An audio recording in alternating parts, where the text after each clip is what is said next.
Hello guys, അപ്പോൾ ഇന്ന് നമ്മൾ ഗുരുവായൂർക്കുള്ളൊരു യാത്രയിലാണ് കേട്ടോ. നമ്മൾ KSRTC ബസ്സിലാണ് പോണത്. തീർത്തും ബഡ്ജറ്റ് ഫ്രണ്ട്ലി ആയിട്ടുള്ളൊരു യാത്രയായിരുന്നു. നല്ല സുഖത്തിൽ യാത്ര ചെയ്യാൻ പറ്റി. കാരണം ബസ്സിലധികം തിരക്കുകളൊന്നുമില്ലായിരുന്നു. കാലിയായിരുന്നു ബസ്. ഞാൻ മാത്രമല്ല, അമ്മയും പിന്നെ അനിയത്തി ഉണ്ടായിരുന്നു, അവളുടെ കുഞ്ഞും ഉണ്ടായിരുന്നു. അപ്പോൾ ഞങ്ങൾ 3 പേരും കൂടെയാണ് ഗുരുവായൂർക്ക് പോണത്. പിന്നെ നമ്മൾ അവിടെ എത്തി, കുറച്ച് പൂവൊക്കെ വാങ്ങി തലയിൽ വെച്ചു, നേരെ അമ്പലത്തേക്ക് കയറി. അപ്പോൾ പൂപ്പിക്കുട്ടൻ്റെ ചോറൂണിന് ശേഷം പിന്നെ ഞാനിപ്പോഴാണ് ഗുരുവായൂർക്ക് വരുന്നത്. അന്ന് നേർന്നതാണ് പൂപ്പിക്കുട്ടന് ഒരു തുലാഭാരം പഞ്ചസാരയിൽ. അന്ന് നമുക്ക് ചെയ്യാൻ പറ്റിയില്ല. അപ്പോൾ ഇന്ന് അതിനായിട്ടാണ് നമ്മൾ ഗുരുവായൂർ വന്നിരിക്കുന്നത്. അപ്പോൾ വലിയ തിരക്കും കാര്യങ്ങളൊന്നും ഇല്ലായിരുന്നു. ശ്രീകൃഷ്ണ ജയന്തിയുടെ തലേ ദിവസമായിരുന്നു ഞങ്ങൾ പോയിട്ടുണ്ടായിരുന്നത്. പിന്നെ അവിടെ കയറി തുലാഭാരമൊക്കെ ചെയ്തു. അപ്പോൾ അതിൻ്റെ വീഡിയോസൊന്നും നമുക്ക് എടുക്കാൻ പറ്റില്ല. കാരണം ഉള്ളിൽ കയറിയാൽ ഫോണൊന്നും യൂസ് ചെയ്യാൻ പാടില്ല. പുറത്ത് വെച്ചിട്ടാണ് നമ്മൾ പോകുന്നത്. പിന്നെ തിരിച്ചിറങ്ങിയതിന് ശേഷം നമ്മൾ കുറേ പൂപ്പിക്കുട്ടൻ്റെയും പിങ്കിയുടെയൊക്കെ കുറേ വീഡിയോസും ഫോട്ടോസൊക്കെ എടുത്തു. ഞങ്ങളും കുറേ ഫോട്ടോസും വീഡിയോസൊക്കെ എടുത്തു. അങ്ങനെ കുറച്ച് സമയം അമ്പലത്തിൻ്റെ അവിടെ ചുറ്റിപ്പറ്റി നിന്നു. പിന്നെ ഗുരുവായൂർ വരെ വന്നതല്ലേ, നമ്മൾ എന്തെങ്കിലുമൊക്കെ മേടിച്ചുകൊണ്ട് പോകണ്ടേ.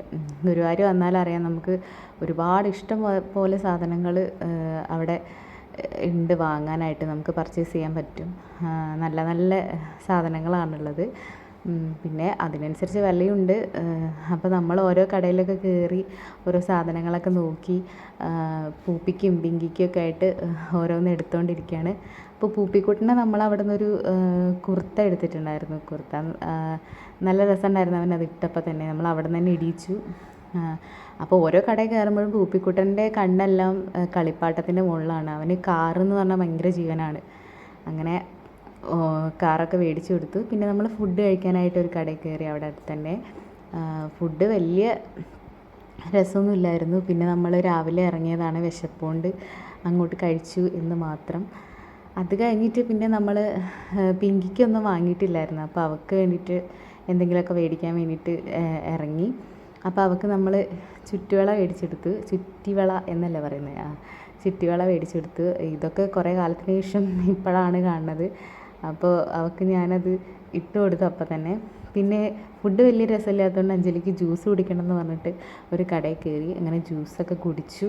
അങ്ങനെ നമ്മൾ അവിടെ നിന്ന് തിരിച്ചു പോന്നു. തിരിച്ച് വരുന്നിട്ട് നമ്മൾ നമ്മുടെ നാട്ടിൽ അവിടെ സ്റ്റോപ്പിൽ ഇറങ്ങി. നമ്മുടെ വീട്ടിലേക്ക് ഇനി ഓട്ടോയ്ക്ക് പോകണം. അപ്പോൾ ഓട്ടോയിൽ കയറി നമ്മൾ വീട്ടിലേക്ക് യാത്രയായി. അപ്പോൾ സുഖമായിട്ടുള്ളൊരു യാത്രയായിരുന്നു ഇത്. അപ്പോൾ അത്രയേ ഉള്ളൂ. ടാറ്റാ, ബൈ.